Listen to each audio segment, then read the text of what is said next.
आपका मेरे चैनल भक्ति का ज्ञान में हार्दिक स्वागत है। प्रिय भक्तगण, आज हम आपको एक कथा का श्रवण करा रही हूँ जो सुनने मात्र से आपके जीवन में सुख, संपत्ति और धन की वर्षा होगी। तो चलिए कथा को प्रारंभ करते हैं।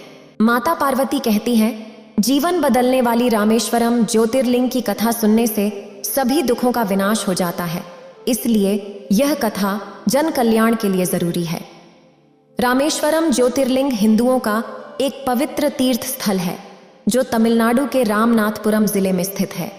यह हिंदुओं के 4 धामों में से एक है और यहाँ स्थापित शिवलिंग को 12-द्वादश ज्योतिर्लिंगों में से एक माना जाता है। भारत के उत्तर में काशी की जो मान्यता है वही दक्षिण में रामेश्वरम की है। रामेश्वरम चेन्नई से लगभग 425 मील दक्षिण पूर्व में स्थित है।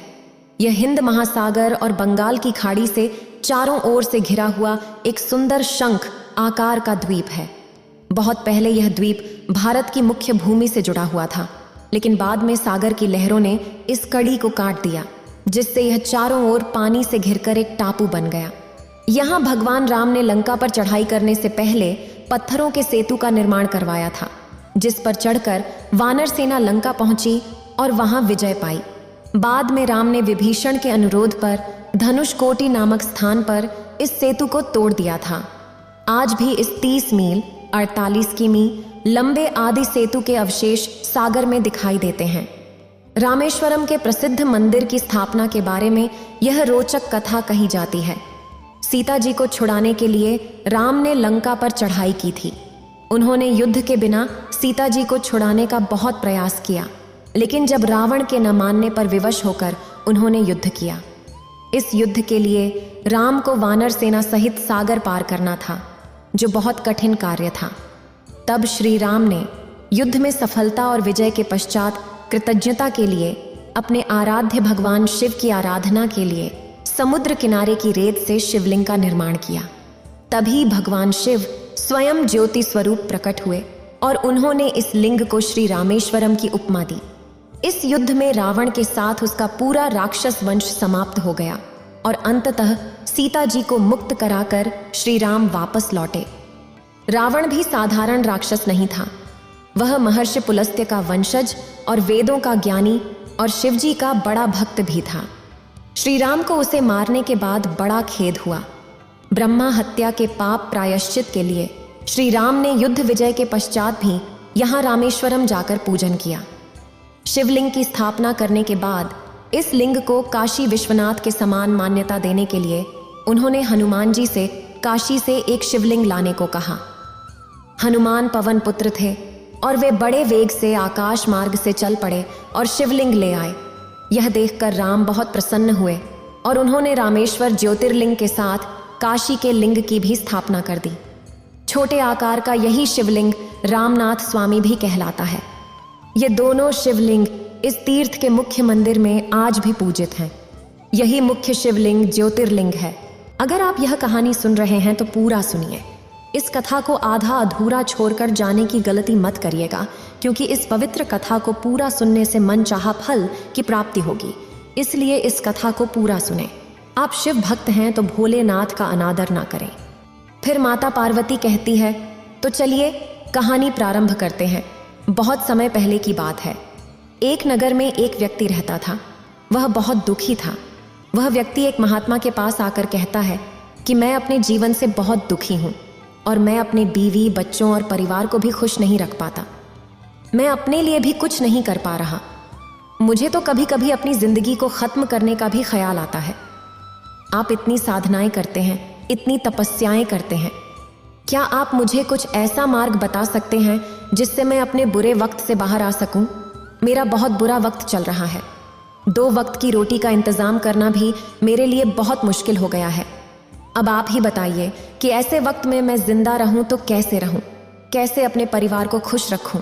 कृपया कोई साधारण सा तरीका बताने की कृपा करें ताकि मैं आसानी से समझ सकूं, क्योंकि मैं पढ़ा लिखा नहीं हूं। अगर आप बड़ी बड़ी ज्ञान की बातें करेंगे तो शायद मैं कभी समझ भी नहीं पाऊंगा। यह सुनकर उस महात्मा ने मुस्कुराते हुए कहा कि तुम मेरा एक काम करो। उन्होंने सामने की तरफ इशारा करते हुए कहा कि उस ऊंची पहाड़ी पर एक मंदिर है। और उस मंदिर के पास चींटियों का एक घर है जहां पर हजारों चींटियां रहती हैं। तुम्हें सुनने में बड़ा अजीब लगेगा, लेकिन वो चींटियां उस मंदिर की जमीन को खराब कर देती हैं। उस मिट्टी की उपजाऊ सख्ती को वो खत्म कर देती हैं, जिसके कारण वहां पर कोई भी पेड़ या घास पनप नहीं पाती है। तुम एक काम करो, उसके बाद मैं तुम्हारे सवालों के जवाब दूंगा। तुम 7 दिन तक रोज उस पहाड़ी पर जाओ और उन चींटियों के घर को तहस नहस कर दो। जब भी तुम्हें चींटियों का घर मंदिर के आसपास दिखे तो उसे वहीं पर तहस नहस कर देना। लेकिन याद रहे, घर को तोड़ने में कोई भी चींटी मरनी नहीं चाहिए। इस बात को समझने का प्रयास करते हुए वह युवक वहां से चला गया। शायद उसे कुछ समझ में नहीं आया था कि आखिर महात्मा जी ऐसा उससे क्यों करवा रहे हैं। वह तो इन चींटियों पर अन्याय कर रहे हैं, उनका घर तुड़वा रहे हैं, उनका नुकसान पहुंचा रहे हैं। आखिर कौन महात्मा ऐसा करेगा?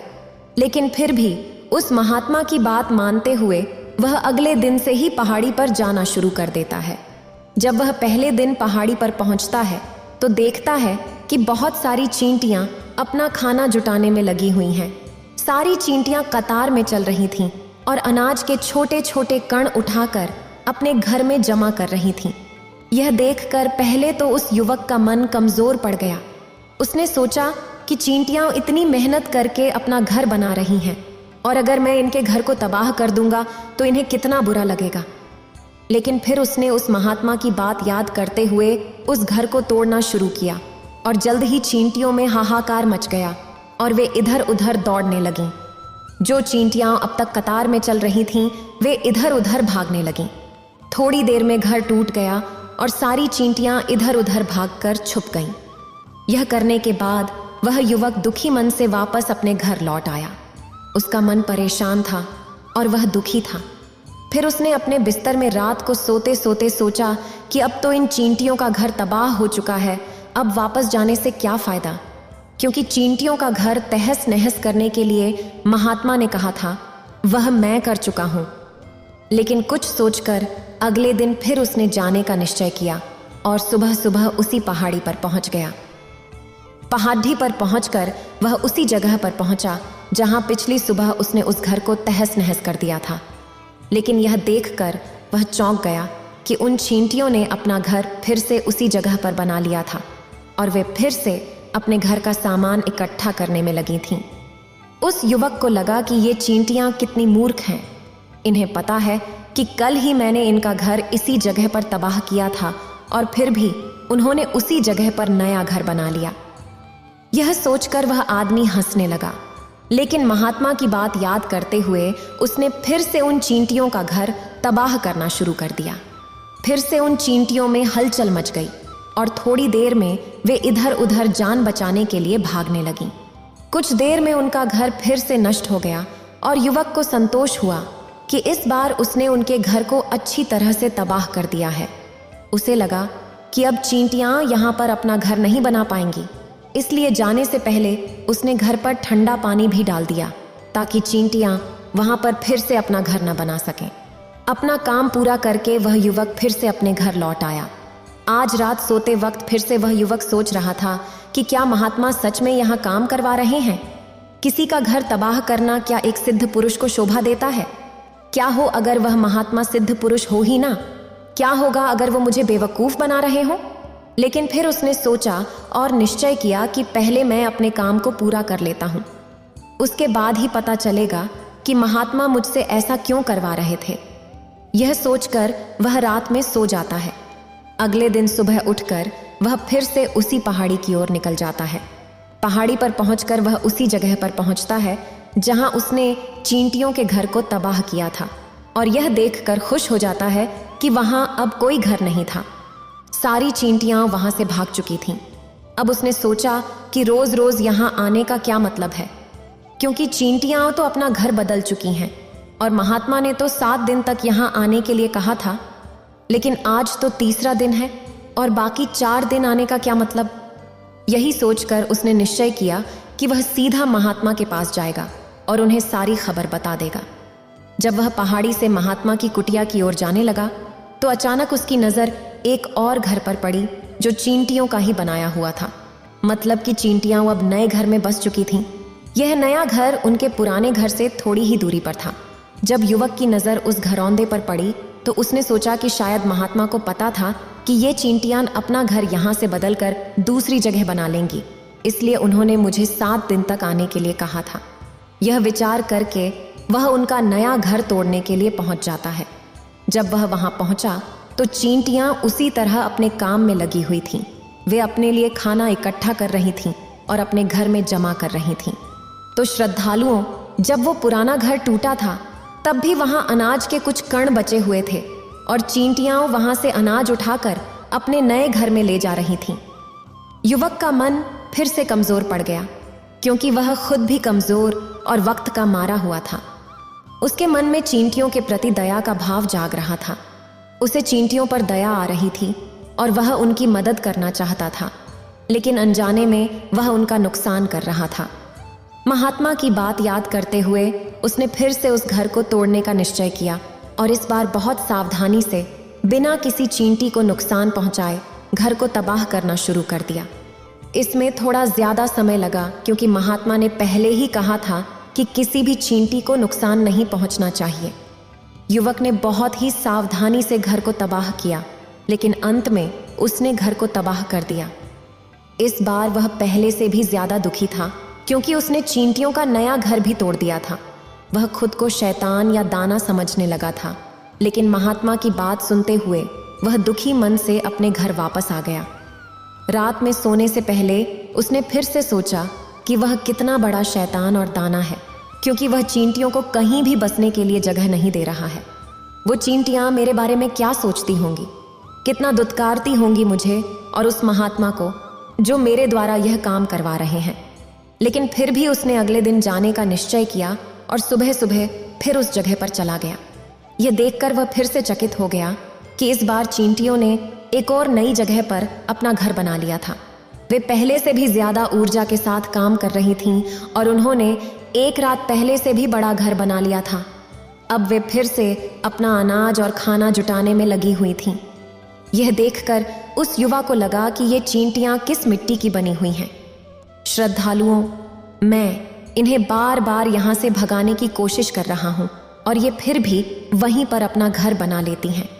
क्या इन्हें पता नहीं है कि मैं इन्हें कभी यहाँ पर बसने नहीं दूंगा? ये चींटियां देखने में मुझसे इतनी छोटी हैं, लेकिन फिर भी हार नहीं मान रही हैं। बड़ी ताज्जुब की बात है, और इस बार उसने गुस्से में उस घर को तहस नहस कर दिया। श्रद्धालुओं, लेकिन इस बार तहस नहस करते हुए कुछ चींटियां वहीं पर मर गईं। कुछ उसके पैरों तले कुचल गया। जब वह अपने अहंकार से बाहर आया तो उसने देखा कि गुस्से में उसने उन चिट्ठियों को कितनी क्षति पहुंचाई है। उसका मन पश्चाताप से भर गया और वह रोता हुआ अपने घर की तरफ बढ़ गया। रात में सोते वक्त उसने सोचा कि मैं इन चिट्ठियों पर बहुत अत्याचार कर रहा हूं, अब इससे ज्यादा अत्याचार मैं नहीं कर पाऊंगा। अगले दिन वह उन चींटियों के लिए अपने घर से थोड़ा आटा लेकर उसी पहाड़ी पर पहुंच गया और आज उसके मन में चींटियों के लिए श्रद्धा और दया का भाव था। आज वह उनकी मदद करना चाहता था। वहां पहुंचकर उसने देखा कि चींटियां फिर से अपना नया घर बनाने में जुटी हुई थीं। उसने बड़े ही करुणा के साथ उन चींटियों को अपना लाया हुआ आटा खिलाया और अगले 3 दिनों तक वह ऐसा ही करता रहा। वह रोज सुबह जाता और उन चींटियों को अपने हाथों से आटा खिलाता। 7 दिन के बाद वह युवक उस महात्मा के पास पहुंचकर हाथ जोड़कर बोलता है कि हे महात्मन, मुझे माफ कर देना। मैंने उन चींटियों का घर तबाह करने की बहुत कोशिश की। मैंने उनका घर तबाह भी किया, एक बार नहीं 51 बार मैंने उनका घर तोड़ा। उसके बाद मैं हिम्मत नहीं कर पाया, उनके घर को नहीं तोड़ पाया। मैं समझ सकता हूं कि मैंने आपका काम बुरा नहीं किया और इसके बदले आप मुझे वो तरीके भी नहीं बताएंगे जो कि मुझे मेरे बुरे समय से बाहर निकाल सकते हैं, लेकिन मुझे इसका कोई खेद नहीं है। मुझे लगता है कि मैंने जो कुछ भी किया सही किया, इसलिए मैं आपसे अनुमति लेकर वापस जा रहा हूं। कृपया मुझे अपने घर लौटने की अनुमति दें। यह सुनकर महात्मा मुस्कुराते हुए बोले, अरे भाई, इतनी जल्दी क्या है? रुको तो सही, पहले कुछ जलपान कर लो, थोड़ी देर ठहर जाओ, फिर चले जाना। और यह कहकर महात्मा उस युवक के लिए पानी लेकर आते हैं। पानी पिलाने के बाद महात्मा उस युवक से पूछते हैं, तुम मुझे यह बताओ कि आखिर इन चींटियों का घर क्यों नहीं तबाह कर सके। ये चींटियां तो बहुत छोटी हैं और तुम इतने विशाल हो, फिर भी तुम इन छोटी छोटी चींटियों का घर तबाह नहीं कर पाए। कहाँ है तुम्हारी शक्ति, तुम्हारा बाहुबल? इसका जवाब देते हुए युवक ने कहा, महात्मन, मैंने उन चींटियों का घर कई बार तबाह किया था। इस बार तो मैंने गुस्से में उन्हें काफ़ी नुकसान भी पहुंचाया था, लेकिन जिस दिन मैंने उन्हें हानि पहुंचाई उसी दिन मुझे लगा कि मैं क्यों इन्हें नुकसान पहुंचा रहा हूं, क्यों इन्हें दुख दे रहा हूं, और उसी दिन से मैंने उन्हें नुकसान पहुंचाने की बजाय उनकी मदद करना शुरू कर दिया। यह सुनकर महात्मा ने कहा, यह तो सीखने की बात है। एक छोटी सी चींटी हमें जीवन का संदेश दे जाती है। मैंने तुम्हें उन चींटियों का घर तबाह करने के लिए नहीं भेजा था, मैंने तुम्हें भेजा था ताकि तुम उनसे कुछ सीख सको। तुम्हें क्या सीख मिली उन चींटियों से, क्या तुम मुझे बता सकते हो? यह सुनकर उस युवक ने पूरी कहानी सुना दी। पूरी कहानी सुनने के बाद महात्मा ने मुस्कुराते हुए कहा कि पहली सीख जो इन चींटियों से लेनी थी वो ये थी कि तुमने कितनी ही बार उनके घर को तोड़ने की कोशिश की, कितनी ही बार प्रयास किया कि उनका घर तबाह हो जाए, लेकिन हर बार वे अपना नया घर बना लेती थीं। उन्होंने कभी हार नहीं मानी। अगर वे चींटियां हार मान लेती तो तुम्हें वहां नहीं मिलती।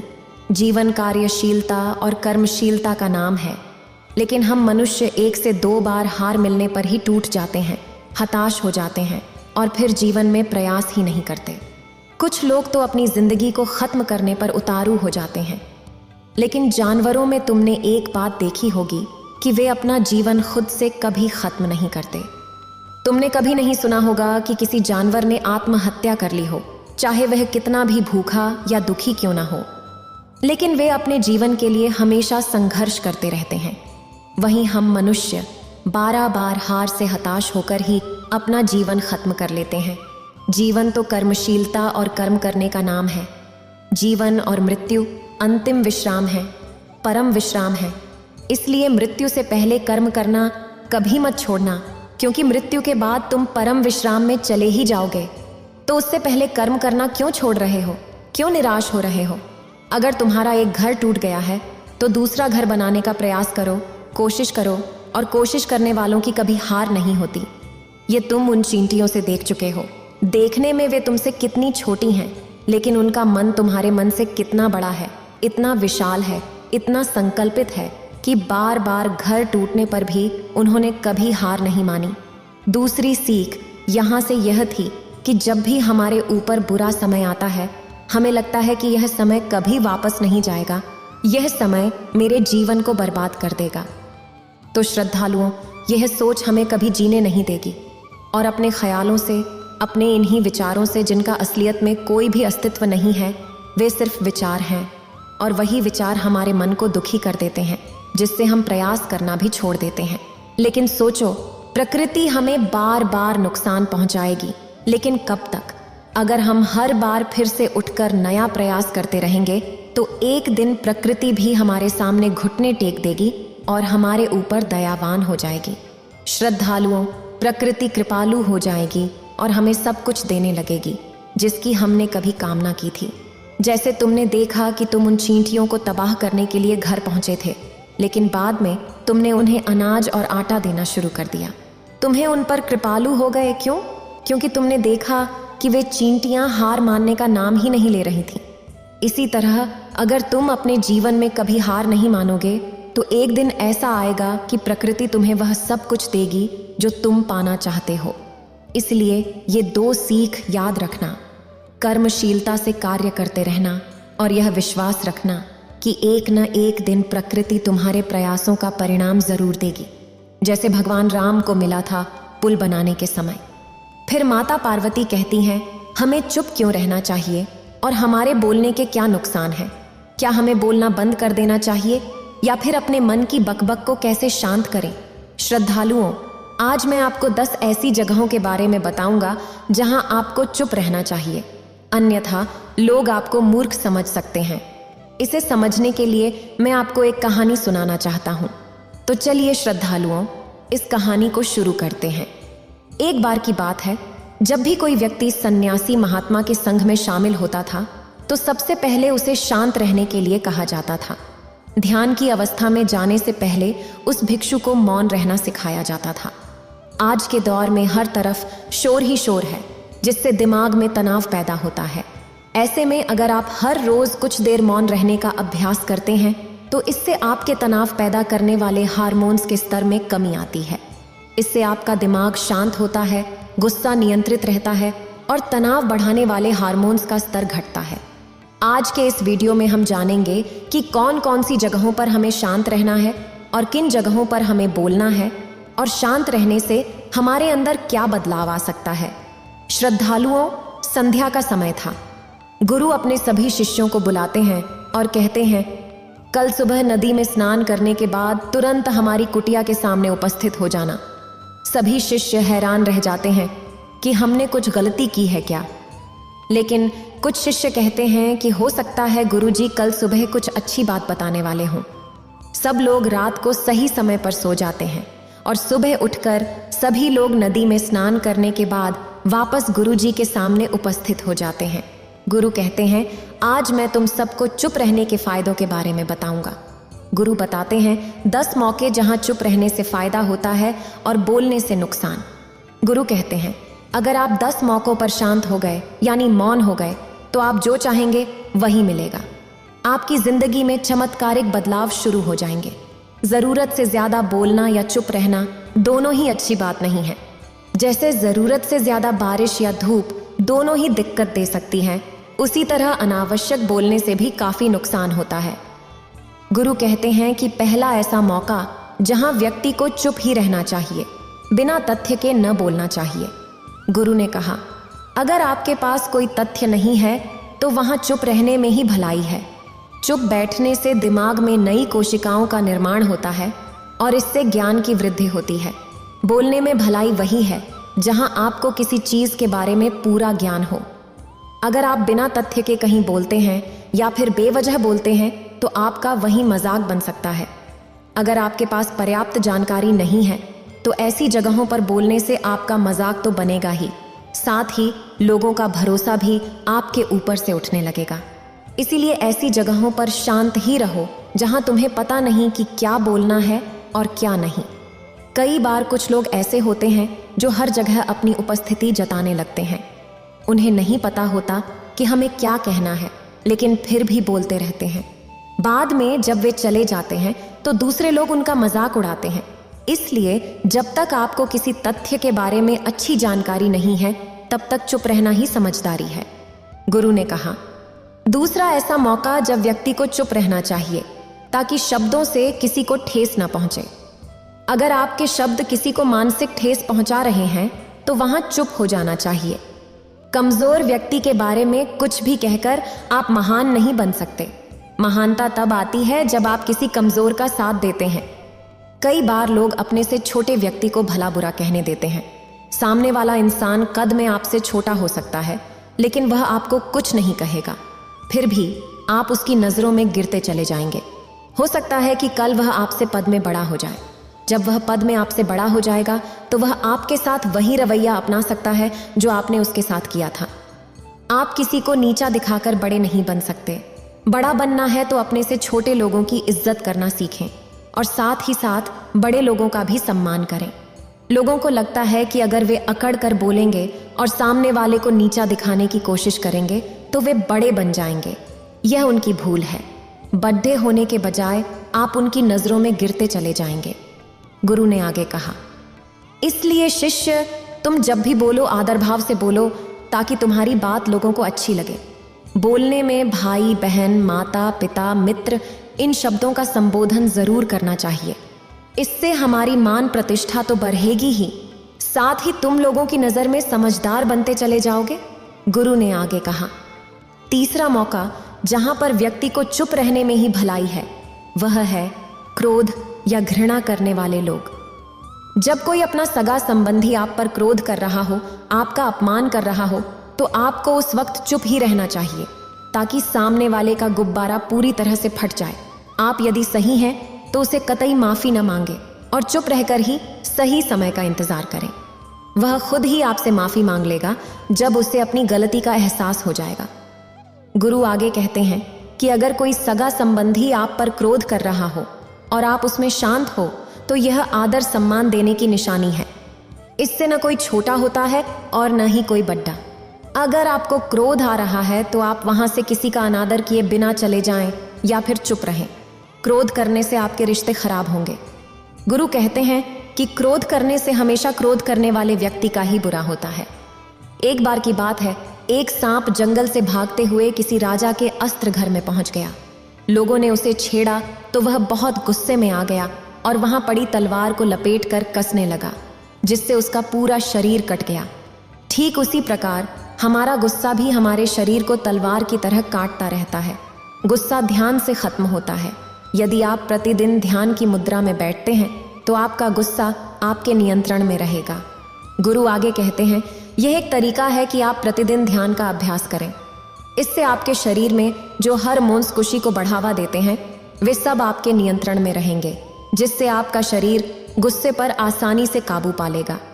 लेकिन एक तरीका यह भी है कि जब भी आपको गुस्सा आए तो आप यह समझने का प्रयास करें कि क्या यह गुस्सा जायज़ है या नहीं, हमें वहां पर बोलना चाहिए या नहीं। जब आप खुद इस बात का आकलन कर पाएंगे तो आपको खुद पता चल जाएगा कि हमें गुस्सा करना चाहिए या नहीं। फिर भी यदि आपको गुस्सा आ रहा है तो आप वहां से हटने का प्रयास करें, वहां से दूर चले जाओ। धीरे धीरे समय के साथ आपका मन शांत हो जाएगा। गुरु ने कहा, चौथा ऐसा मौका है जब इंसान को बहुत समझदारी से काम लेना चाहिए। वहां पर आपको चुप रहना ही बेहतर है, जहां पर उस मुद्दे से आपका कोई संबंध न हो। अगर आपका किसी मुद्दे से कोई संबंध नहीं है तो वहां पर चुप रहना ही सही है। बिना किसी वजह अगर आप किसी दूसरे के मुद्दे पर बोलेंगे तो यह आपके लिए नुकसानदायक हो सकता है। इसमें केवल आपका ही नुकसान है। जल्दीबाजी न करें। किसी भी दो लोगों के बीच हो रहे विवाद में जल्दी अपनी टांग न अड़ाएं। अगर सामने वाला आपको बुला रहा है अपना झगड़ा शांत करवाने के लिए तो ही आप वहां जाएं। किसी की जिंदगी में दखल अंदाजी नहीं करनी चाहिए जब तक कि वह व्यक्ति आपको नहीं बुलाता है। कुछ लोग फालतू में दूसरे के विवाद में कूद पड़ते हैं, जिससे उनके मान सम्मान पर लोग उंगली उठाने लगते हैं। गुरु कहते हैं कि 10 मौकों में 5वां ऐसा मौका है जब व्यक्ति को बहुत समझदारी से चुप रहना चाहिए। आपके शब्दों से किसी मित्र को हानि न पहुंचे। अगर आपके शब्द सामने वाले के परिवार या मित्रों की प्रतिष्ठा को प्रभावित कर सकते हैं तो वहां पर आपको चुप रहना चाहिए। किसी के परिवार या मित्रों के बारे में बुरा बोलने से केवल आप ही बुरे बनेंगे।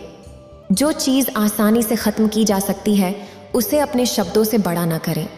बिल्कुल न चिल्लाएं, बल्कि बात करने का प्रयास करते रहें। अगर आप बिना चिल्लाए बात नहीं कर सकते तो वहां पर आपको चुप रहने में भलाई है। किसी पर चिल्लाने से आपके व्यवहार का पता चलता है और ज्यादा बोलने से चीजें हमेशा खराब ही होती हैं। कई बार कुछ रिश्ते ज्यादा तेज बोलने की वजह से टूट जाते हैं। इसलिए अपनी आवाज में मिठास लाएं। आपके शब्दों से आपके मित्र को हानि नहीं पहुंचनी चाहिए। कभी कभी श्रद्धालुओं के साथ जब हम मजाक करते हैं तो ध्यान रखें कि आपके शब्दों से किसी का अनादर न हो। मजाक को भी हमेशा शब्दों के मायने में ही रखना चाहिए। जहां किसी के शब्दों से चोट लगे वहां चुप हो जाना चाहिए। ज्यादा बोलने से हमेशा नुकसान ही होता है। किसी और की प्रतिष्ठा को अपने शब्दों से नुकसान नहीं पहुंचाना चाहिए।